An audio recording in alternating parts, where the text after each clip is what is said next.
अस्सलाम वालेकुम वरहमतुल्लाहि वबरकातुहू। उम्मीद करता हूँ कि आप सब अच्छे से होंगे और बेहतर होंगे। आज हम आपको एक ऐसी कहानी से रूबरू कराएंगे जिस कहानी से मैं खुद इंस्पायर हुआ और मैंने सोचा कि आपके साथ भी इसको शेयर किया जाए ताकि आपको भी जो है ना इससे कुछ सीखने को मिले। तो चलिए शुरू कर लेते हैं। इस कहानी की शुरुआत होती है इस तरीके से। एक स्टूडेंट होता है, वो 12th पास करने के बाद कॉलेज चला जाता है। कॉलेज में क्या होता है, पहले दिन इंट्रोडक्शन ले लिया जाता है। जब वो पहले दिन कॉलेज आता है तो उनका प्रोफेसर जो था वो उनका एक एक करके इंट्रोडक्शन लेने लगा। तो तकरीबन उस क्लास में 30 से 40 बच्चे थे। वो एक एक करके इंट्रोडक्शन देने लगे और उन्हीं में एक बच्चा था जिसका नाम था सैयद वली। उसने भी अपने इंट्रोडक्शन को इस अंदाज से दिया कि वो जो सामने वाला प्रोफेसर था वो बहुत ज़्यादा इंस्पायर हुआ, वो बहुत ज़्यादा मुतासिर हुआ उससे। क्लास ख़त्म होते ही वो क्लासरूम से निकले और चले गए। फिर कुछ महीने के बाद प्रिंसिपल के ऑफिस से एक बंदा आता है और सैयद वली की क्लास में दाखिल होता है और कहता है कि सैयद वली कौन है। सैयद वली ने जब सुना तो वो बहुत ज़्यादा डर गया।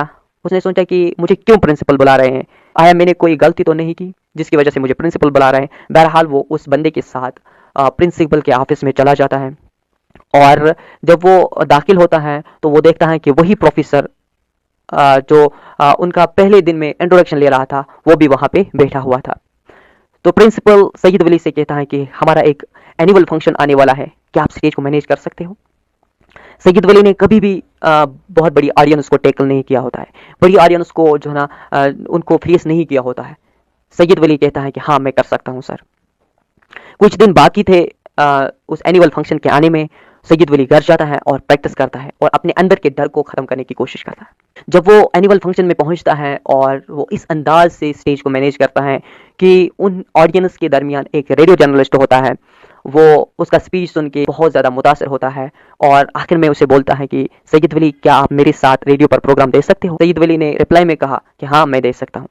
और वो घर गया, उसने प्रैक्टिस की और फिर जो ना रेडियो का प्रोग्राम इस अंदाज से दिया कि उसके बहुत सारे जो ना फॉलोअर्स बन गए, उसके बहुत सारे फैंस बन गए। जो प्रोग्राम फिर किसी टीवी जर्नलिस्ट ने सुना तो वो टीवी जर्नलिस्ट आता है और सैयद वली से कहता है कि आप मेरे साथ टीवी पर प्रोग्राम दे सकते हो।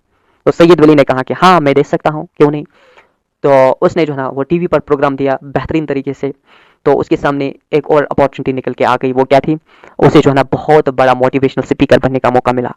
फिर आगे चलकर उसने बहुत बड़े इदारे की बुनियाद डाली।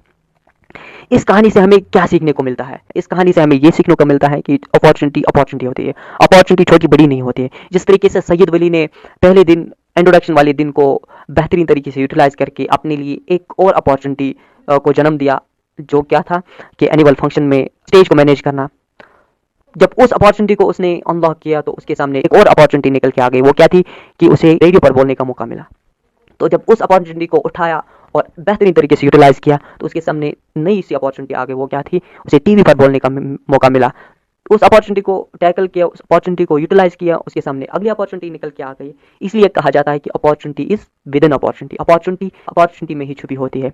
जब भी हमारी ज़िंदगी में कोई अपॉर्चुनिटी आए हमें उसे जो है ना छोटा बड़ा नहीं समझना चाहिए, हमें उस अपॉर्चुनिटी को उठाना चाहिए और उसको यूटिलाइज करके अपने लिए नई सी अपॉर्चुनिटी को जन्म देना चाहिए, जिस तरीके से सैयद वली ने किया।